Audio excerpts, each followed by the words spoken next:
ദിൽഖുഷ് അല്ലെങ്കിൽ coconut bun. നമ്മളൊരു ബണ്ണിൻ്റെ layer വന്നിട്ട് അതിനകത്ത് കോക്കനട്ടിൻ്റെ ഫില്ലിംഗ് വെച്ചാണ് ഉണ്ടാക്കുന്നത്. അപ്പോൾ ഇന്ന് ദിൽഖുഷ് എങ്ങനെ ഉണ്ടാക്കുന്നത് നമുക്ക് കാണാം. ഞാൻ Maima Simon. Welcome to Maima's cooking class. അപ്പോൾ ആദ്യം നമുക്ക് ആ ബ്രെഡിൻ്റെ ഡോ ഉണ്ടാക്കാം.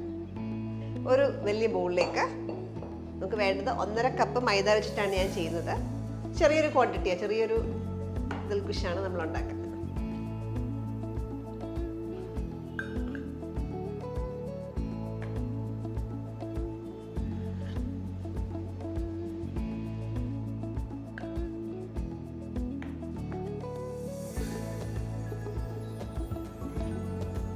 അപ്പോൾ 1.5 കപ്പ് മൈദ എടുത്തു. 250 ml കപ്പിലാണ് നമ്മൾ മെഷർ ചെയ്യേണ്ടത്. ഒരു കപ്പ് എന്ന് പറയുമ്പോൾ 120 ഗ്രാം വരെ മൈദ എടുക്കുമ്പോൾ. അപ്പോൾ ഇത് ഏകദേശം ഒരു 180 ഗ്രാം മൈദയാണ് നമ്മൾ എടുത്തേക്കുന്നത്. ഇതിലേക്ക് 1 ടേബിൾ സ്പൂൺ പഞ്ചസാര, 1/2 ടീസ്പൂൺ നിറച്ച്, അല്ലെങ്കിൽ 1/4 ടീസ്പൂൺ നിറച്ചെടുത്തിട്ടില്ല, ഉപ്പ്. അടുത്തായിട്ട് നമുക്ക് ഈസ്റ്റ് ചേർക്കാനായിട്ടുണ്ട്. ഞാനിവിടെ ചേർക്കാൻ പോകുന്നത് 1 ടീസ്പൂൺ ആക്റ്റീവ് ഡ്രൈ ഈസ്റ്റ് ആണ്. സാധാരണ ഈസ്റ്റ് ഉപയോഗിക്കുന്നെങ്കിൽ കുറച്ച് വെള്ളത്തിൽ പൊങ്ങാൻ വെച്ച ശേഷം വേണം ഇതിനകത്തേക്ക് ചേർക്കാൻ. ഇത് ആക്റ്റീവ് ഡ്രൈ ഈസ്റ്റ് ആയതുകൊണ്ട് നമുക്ക് മാവിലേക്ക് തന്നെ ഡയറക്റ്റ് മിക്സ് ചെയ്യാം. ഇനി ഇതിനകത്തേക്ക് ഇതെല്ലാം കൂടെ ഒന്ന് മിക്സ് ചെയ്യുക. ഇതിലേക്ക് 2 ടേബിൾ സ്പൂൺ ഓയിലും കൂടെ ചേർക്കാം. സൺഫ്ലവർ ഓയിലാണ് 2 ടേബിൾ സ്പൂൺ. സൺഫ്ലവർ ഓയിലോ മെൽറ്റഡ് ബട്ടറോ അല്ലെങ്കിൽ നെയ്യോ ഒക്കെ ചേർക്കാം. നന്നായിട്ടൊന്ന് റബ്ബിൻ ചെയ്യുക. അന്ന് നമ്മൾ ചേർത്തേക്കുന്ന എണ്ണ ഈ മാവിലേക്ക് നന്നായിട്ട് മിക്സ് ചെയ്ത് ചേർക്കുക. അടുത്തായിട്ട് നമ്മളിതിനകത്തേക്ക് വെറ്റ് ഇൻഗ്രീഡിയൻസ് ചേർക്കാൻ പോവുകയാണ്. അതിന് വേണ്ടിയിട്ട് 2 ടേബിൾ സ്പൂൺ പാല്,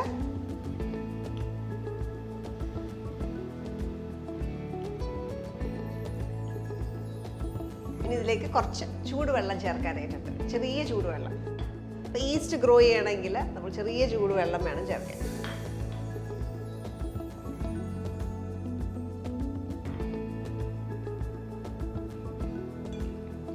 1/4 കപ്പ് ചേർത്തു.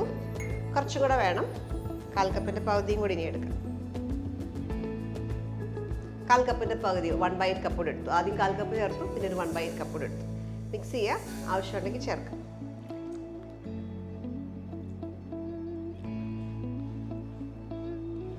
വെള്ളം നോക്കിയിട്ട് എപ്പോഴും എടുക്കുക. ചിലപ്പോൾ നമുക്ക് കുറച്ച് കൂടുതൽ വേണ്ടി വരും, ചിലപ്പോൾ കുറവ് വേണ്ടി വരും. അപ്പോൾ അത് നമ്മളെപ്പോഴും പൊടി എടുക്കുന്നതനുസരിച്ച് ഇച്ചിരി വ്യത്യാസം വരും. ഇപ്പം ഇച്ചിരി ഡ്രൈ ആണെന്ന് തോന്നുന്നുണ്ട് ഞാൻ കുറച്ചും കൂടെ വെള്ളം ആഡ് ചെയ്യുക. ഇതെല്ലാം കൂടെ നന്നായിട്ട് മിക്സ് ചെയ്യുക. ഇപ്പം മൊത്തം വെള്ളം ചേർത്തേക്കുന്ന 1/4 കപ്പും പിന്നെ ഒരു 1/8 കപ്പ് കൂടെ ചേർത്തു. അതിന് ശേഷം അതിനൊരു ടീസ്പൂണോടൊക്കെ വെള്ളം ചേർത്തിട്ടുണ്ട്. പിന്നെ ഫോൾഡ് ചെയ്ത് നീഡ് ചെയ്യുക. നീഡ് ചെയ്യുമ്പോൾ നമ്മൾ ഈ ഒരു പോർഷൻ ഉപയോഗിച്ചിട്ടാണ് നീഡ് ചെയ്യേണ്ടത്. ഏകദേശം ഒരു 5 മിനിറ്റോളം ഇത് കുഴയ്ക്കുക. നല്ല സ്മൂത്ത് ആകുന്ന വരെ കുഴയ്ക്കുക. ഏകദേശം ഒരു 5 മിനിറ്റോളം നീഡ് ചെയ്തിട്ടുണ്ട്. ഇതൊന്ന് ഇതേപോലെ ചക്ക് ചെയ്ത ശേഷം കുറച്ച് എണ്ണ തൂത്ത് വെക്കാം, ശകല എണ്ണ. ഇനി ഇതൊരു നന്ന തുണി വെച്ച് കവർ ചെയ്ത് 1 മണിക്കൂർ, മിനിമം 1 മണിക്കൂർ. ഇപ്പോൾ നല്ല മഴയൊക്കെ ഉള്ള സമയത്താണ് 1.5-2 മണിക്കൂറൊക്കെ എടുക്കും. ഇത് നന്നായിട്ട് പൊങ്ങണം, അതുവരെ കവർ ചെയ്ത് വെക്കണം.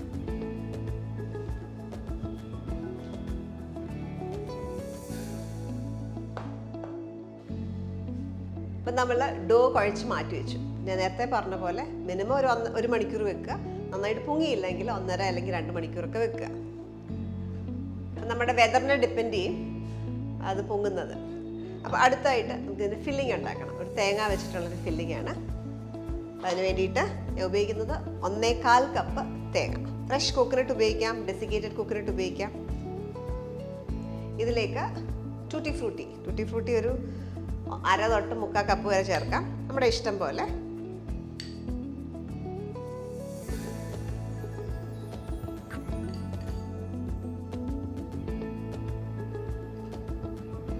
കാഷ്യൂനട്ട്സ്, അണ്ടിപ്പരിപ്പ് 2 ടേബിൾ സ്പൂൺ ചോപ്പ് ചെയ്തത്. അതുപോലെ ഉണക്കമുന്തിരിങ്ങ ഞാൻ കുറച്ചേ ഇടുന്നുള്ളൂ, 1 ടേബിൾ സ്പൂൺ ഇടുന്നുള്ളൂ.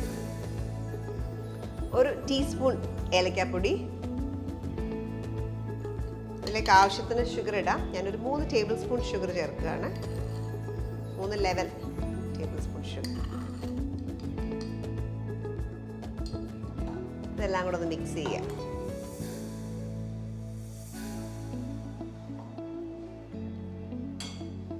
ചെറിയൊരു ബൈൻഡിങ്ങിന് വേണ്ടിയിട്ട് ഞാൻ കുറച്ച് കണ്ടൻസ് മിൽക്ക് ചേർക്കും. കണ്ടൻസ് മിൽക്ക് ഇല്ലാത്തവർക്ക് ശകലം പാല് ചേർത്തൊന്ന് മിക്സ് ചെയ്താലും മതി.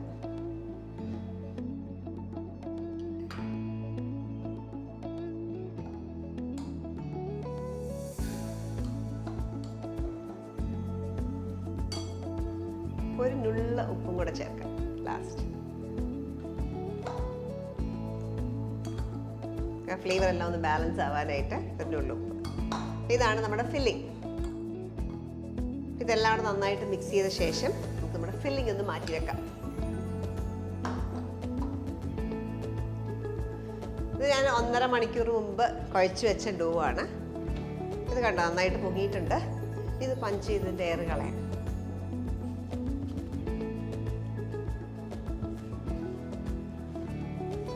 വീണ്ടും ഒന്ന് നീഡ് ചെയ്യുക. പഞ്ച് ചെയ്ത് എയറെല്ലാം കളഞ്ഞ ശേഷം നമുക്കിതിന് 2ആയിട്ട് ഡിവൈഡ് ചെയ്യാം. ഒരേപോലുള്ള 2 ഡോ ആക്കി എടുക്കുക. ദിൽഖുഷ് ഉണ്ടാക്കുമ്പോൾ നമ്മൾ 2 ലെയറാണ് വേണ്ടത്. അതിന് വേണ്ടിയിട്ടാണ് 2ആയിട്ട് ഡിവൈഡ് ചെയ്തേക്കുന്നത്.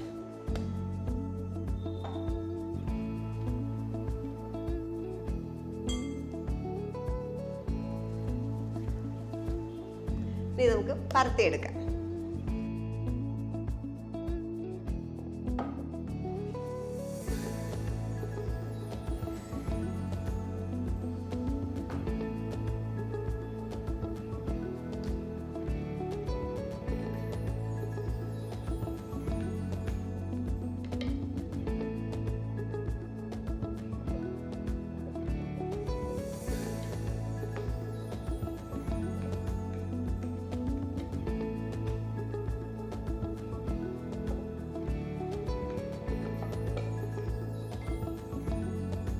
ഈ ഒരു തിക്നെസ്സിൽ പരത്തി ഒരു ട്രേയിലേക്ക് വെക്കാം. ഏത് ടിന്നിലാണോ നമ്മൾ ബേക്ക് ചെയ്യാൻ ഉദ്ദേശിക്കുന്നത് ആ ടിന്നിലേക്ക് വെക്കുക.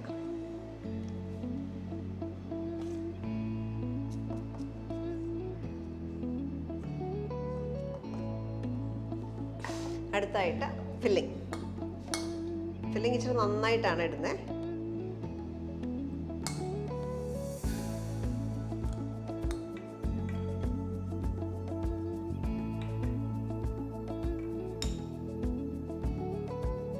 ശകലം ഗ്യാപ്പ് സൈഡിൽ വിടുക. ഫില്ലിംഗ് ഇടുക. ഇത്രയും ഫില്ലിംഗ് ഇഷ്ടമല്ലാത്തവർക്ക്, ഒരുപാട് ഫില്ലിംഗ് ഇഷ്ടമല്ലെങ്കിൽ അതിനനുസരിച്ച് കുറയ്ക്കാം. പക്ഷേ സാധാരണ ദിൽഖുഷിന് നല്ലതായിട്ട് കുക്കറിട്ടിൻ്റെ ഫില്ലിംഗ് ഉണ്ടാവും.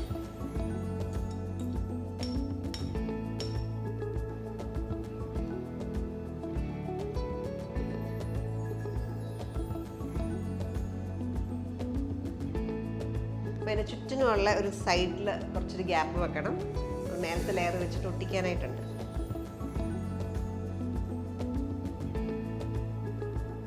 മാറ്റി വെക്കാം.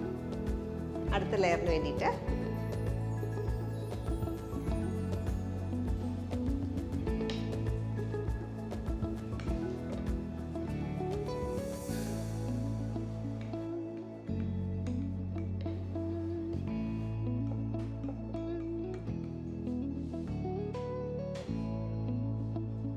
അടുത്തായിട്ട് നമുക്ക് അതിൻ്റെ സൈഡിൽ ചെറുതായിട്ട് ഇച്ചിരി വെള്ളം ഒന്ന് ബ്രഷ് ചെയ്ത് കൊടുക്കാം. അടുത്ത ലെയർ ഒട്ടിക്കാനായിട്ടാണ്. വെള്ളമോ പാലോ ഈ ലെയർ വെച്ച് കവർ ചെയ്യാം.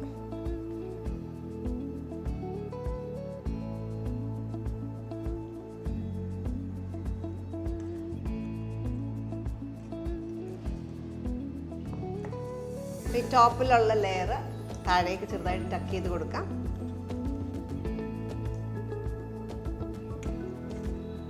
ഇതേപോലെ ടക്ക് ചെയ്ത് കൊടുക്കാം. അല്ലെങ്കിൽ 2 ലെയറും കൂടെ ഒരുമിച്ച് വെച്ച ശേഷം ഫോർക്ക് വെച്ച് നന്നായിട്ടൊന്ന് പ്രസ് ചെയ്ത് കൊടുത്താലും മതി.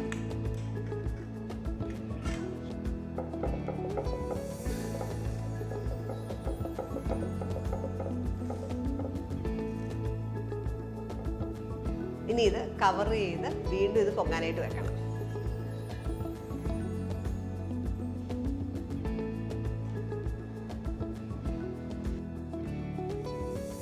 മിനിമം ഒരു അരമണിക്കൂർ വെക്കുക. അപ്പോൾ നല്ല മഴയൊക്കെ ഉള്ള സമയത്താണെങ്കിൽ 1 മണിക്കൂറോളം റെസ്റ്റ് ചെയ്യേണ്ടി വരും. പൊങ്ങണം, നന്നായിട്ട് പൊങ്ങുന്ന ഒരു പരുവം വരെ നോക്കുക. മാറ്റി വെക്കുക. നമ്മുടെ കോക്കനട്ട് ബൺ ദിൽഖുഷ് നമ്മൾ മാറ്റി വെച്ചേക്കായിരുന്നു പൊങ്ങാനായിട്ട്. ചെക്ക് ചെയ്യാം. കണ്ടോ, നന്നായിട്ട് പൊങ്ങി. ഇനി നമുക്കിത് ബേക്ക് ചെയ്തെടുക്കണം. ബേക്ക് ചെയ്യുന്നതിന് മുമ്പ് നല്ലൊരു കളറ് കിട്ടാനായിട്ട് നമുക്കൊന്ന് എഗ് വാഷ് കൊടുക്കാം. ഒരു മുട്ട, വെറുതെ മുട്ടയുടെ വെള്ളയും ഉണ്ണിയും കൂടെ നന്നായിട്ടൊന്ന് ബീറ്റ് ചെയ്യാം. അതൊന്ന് ബ്രഷ് ചെയ്ത് കൊടുക്കാം. മുട്ട ഉപയോഗിക്കാത്തവരാണെങ്കിൽ ജസ്റ്റ് പാലും ഇച്ചിരി നെയ്യും കൂടെ ഒന്ന് തൂത്ത് കൊടുത്താൽ മതി. ഇപ്പോൾ നല്ലൊരു ഗോൾഡൻ കളർ കിട്ടും അതിന് വേണ്ടിയിട്ടാണ്. ഞാനിപ്പോൾ ഏകദേശം 1 മണിക്കൂറോളം റെസ്റ്റ് ചെയ്തു. ഇപ്പോൾ മഴയുള്ള സമയമായതുകൊണ്ട് പൊങ്ങാൻ ഇച്ചിരി താമസമായിരുന്നു. അതുകൊണ്ട് ഏകദേശം 1 മണിക്കൂറോളം റെസ്റ്റ് ചെയ്തു. നല്ല ചൂടുള്ള സമയത്തൊക്കെ ആണെങ്കിൽ അരമണിക്കൂറൊക്കെ മതിയാവും. ഇനി ഇത് ബേക്ക് ചെയ്ത് എടുക്കാം. ബേക്ക് ചെയ്യാനായിട്ട് അവനെ പ്രീഹീറ്റ് ചെയ്തിട്ടേക്കാണ്. 180 ഡിഗ്രിയിൽ 10 മിനിറ്റ് പ്രീഹീറ്റ് ചെയ്തിട്ടേക്കുന്ന അവനിൽ വെച്ചിട്ട് ഇതൊരു 25 മിനിറ്റ്സ് 20-25 മിനിറ്റ് ബേക്ക് ചെയ്തെടുക്കാം. അപ്പം അവൻ ഇല്ലാത്തവരാണെങ്കിൽ ഇത് ഞാൻ ഓൾറെഡി ഒരു വീഡിയോ അപ്ലോഡ് ചെയ്തിട്ടുണ്ട്. ഒരു കേക്ക് അവനില്ലാതെ എങ്ങനെ ബേക്ക് ചെയ്യുന്നു, ആ സെയിം മെത്തേഡ് ഏതെങ്കിലും പ്രഷർ കുക്കറിനകത്തേക്കോ അല്ലെങ്കിൽ ഏതെങ്കിലും ചൂട് കട്ടിയുള്ള ഏതെങ്കിലും പാത്രത്തിൽ ഒരു റിങ് ഇട്ട ശേഷം ഇതിനകത്തേക്ക് വെച്ച് ആദ്യം പ്രീഹീറ്റ് ചെയ്യുക, ആ പാത്രം പ്രീഹീറ്റ് ചെയ്യുക. അതിനുശേഷം ഇതിനകത്തേക്ക് വെച്ച് ഒരു 25-30 മിനിറ്റ് ബേക്ക് ചെയ്തെടുക്കുക. ഈ ദിൽഖുഷ് ഞാൻ 25 മിനിറ്റോളം ബേക്ക് ചെയ്തു. ഈ ഒരു കളറാണ്. കുറച്ച് ഒരു 5 മിനിറ്റ്സ് കൂടെ ഒക്കെ വേണമെങ്കിലും ചൂട് ബ്രൗൺ ആക്കി എടുക്കാം വേണമെങ്കിൽ. ഞാൻ ഈ ഒരു പരുവത്തിലാണ് എടുക്കുന്നത്. കുറച്ചു നേരം കൂളായതാണ്. കൂളായ ശേഷമാണ് എടുക്കുന്നത്.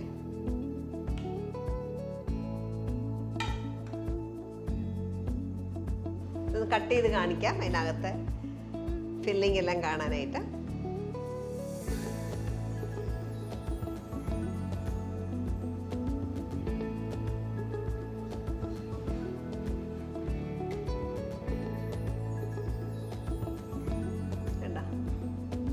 നല്ലൊരു സോഫ്റ്റ് ബണ്ണിൻ്റെ ലെയർ, പിന്നെ ഫില്ലിംഗ്. നമുക്ക് സാധാരണ ബേക്കറിയിൽ നിന്നൊക്കെയാണ് എല്ലാവരും ദിൽഖുഷ് വാങ്ങിച്ച് കഴിക്കാറ്. ഇത് ഈസി ആയിട്ട് വീട്ടിലുണ്ടാക്കാം. വളരെ സിമ്പിളാണ്. നല്ല ബേക്കറി കിട്ടുന്നതിലും ടേസ്റ്റി ആയിട്ട് നമുക്ക് വീട്ടിലുണ്ടാക്കിയെടുക്കാം. ഈ ഒരു റെസിപ്പി നിങ്ങളെല്ലാവരും ട്രൈ ഔട്ട് ചെയ്ത് നോക്കുക. ഇതേപോലെ നല്ല വീഡിയോസ് നമുക്ക് വീണ്ടും കാണാം. Stay tune to my mass cooking class.